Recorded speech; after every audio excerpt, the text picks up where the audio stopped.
Sea forts in Sea of Thieves are absolutely cracked. From glowing loot of the damned, to stack supplies and hidden secrets, here are 10 reasons you shouldn't be sleeping on sea forts on your grind pirate legend.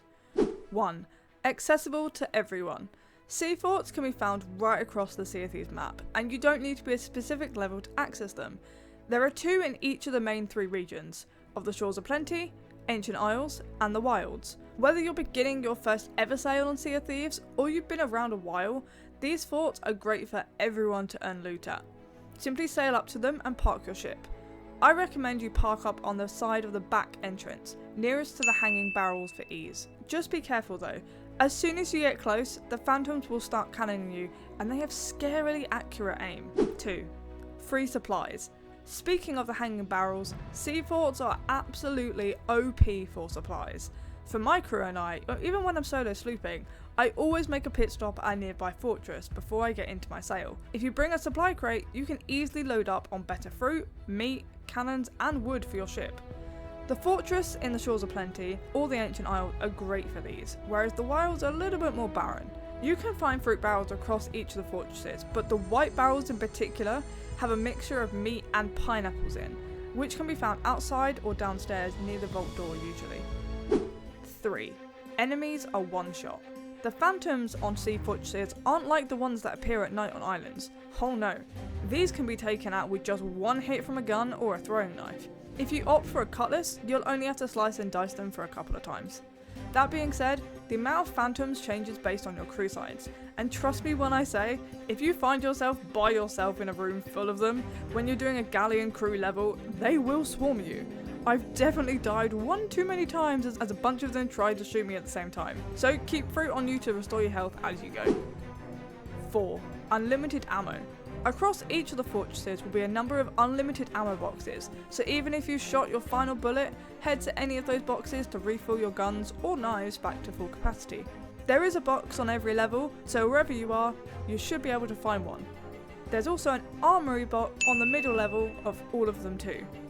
So if you want to swap out, or you want to change your gun, or you want to try different things, you can do so really easily. Neither the armory nor the ammo box's locations change from fortress to fortress, so you should get used to it pretty quick after completing a few of them. 5. Hidden treasures. Sea forts also have hidden treasures in cabinets, trunks and wooden boxes, from golden trinkets to small bags of gold which go straight into your gold balance, or even a hidden key. It's worth doing a thorough search for extra things to find. 6. The secret storeroom. As you root through those hidden treasures, you'll also find a storeroom key too. On the roof level of the fortress, you'll find a locked door. This key unlocks it, and inside will be a mixture of loot of the damned, maybe even a gold pouch or 2 as well. If you pop the loot just on the edge of one of the walls, you'll be able to harpoon it straight to your ship when you're done. 7. Defend against oncoming crews. As you make your way around the fortress, you'll notice that there are cannons facing out to sea all around the outside. If you see an oncoming crew, feel free to load up the cannons and defend yourself against the attack. Successfully hitting another crew from a fortress cannon is actually accommodation too, which will unlock the Get Off My Lawn achievement.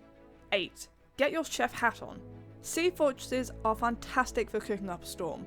There are 4 cooking stoves to use, which is great as you can gain so much meat and fish from the barrels as I mentioned earlier. It's also accommodation to successfully use all 4 hobs at the same time, and it's the perfect chance to help towards your Hunter's Call accommodations too. 9. Raids. With the introduction of Season 11 came the ability to complete raid voyages to these fortresses too. If you've come across the fortress while sailing around, you'll be rewarded with a whole bunch of different loot for the various trades. But if you choose to represent a trading company, all of the loot you'll find will be higher value and will contribute to the reputation of that trade. And 10. Practice makes perfect. For my crew and I, we loved using sea fortresses as a warm-up to our sails. They are especially good when practicing the new weapon types of the double barrel flintlock or throwing knives. For me, I'm not the most confident when it comes to hand-to-hand combat, so I've really appreciated having moving targets to allow me to get used to using a sniper or throwing knives for example. All in all, I'm a huge fan of sea fortresses. They are one of my favourite additions to the game in all of the years I've been playing, and they are a staple to my usual sails with my crew too. Are you a fan of them? Let me know in the comments.